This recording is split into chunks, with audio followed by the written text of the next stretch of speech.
Vice President Joe Biden and California Senator Kamala Harris both campaigned in South Carolina this weekend, less than 2 weeks after facing off in the first 2020 Democratic debate. Biden apologized for comments he made a few weeks back about working with segregationists, the center of his dispute with Harris.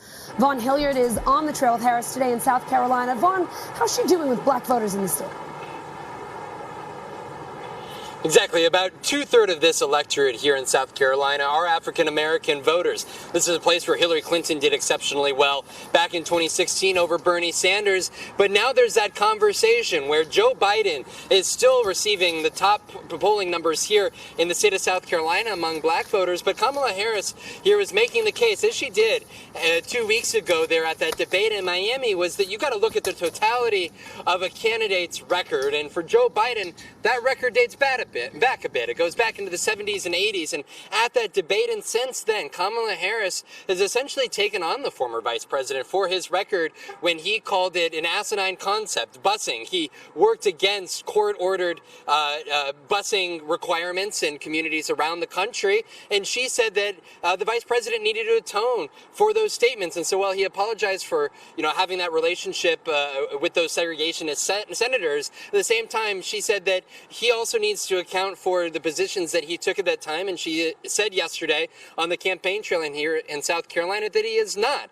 Joe Biden has also consistently brought up his work, as you could expect, with former President Barack Obama. He said that, well, folks like to look at what he did in the 70s and 80s. Don't forget what he did between those years of 2009 and 2016 when he was in the White House. Kamala Harris, again here in South Carolina, said, though, it has more to do with, this race has more to do with affiliations and who you've been dealt with in the past. She said it's about also what your vision is for the future and what you're able to bring to the table. I've got to tell you, Allison, that it's interesting here over the last 2 weeks to actually hear voters in Iowa, where we were with Kamala Harris last week, and now here in South Carolina, have been actually telling us that they plan to either caucus or vote for Kamala Harris, which is different than the first 5 months of this campaign when people were constantly mentioning, hey, Kamala Harris, she's in, maybe our top 3 or top 5. But now what you're hearing is folks that are convinced, whether it be on, as one woman told us, the gravitas that she brings to the campaign trail and what they hope her ability to prosecute Donald Trump, versus also when it comes down to policy and substance. We were talking to one woman,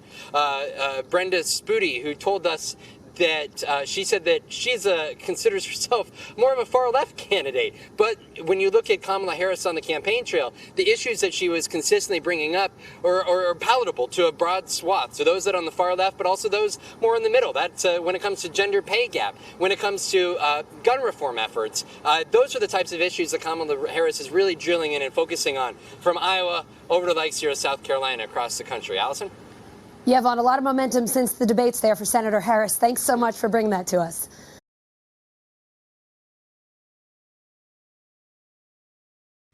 Hey, NBC News viewers, thanks for checking out our YouTube channel. Subscribe by clicking on that button down here and click on any of the videos over here to watch the latest interviews, show highlights, and digital exclusives. Thanks for watching.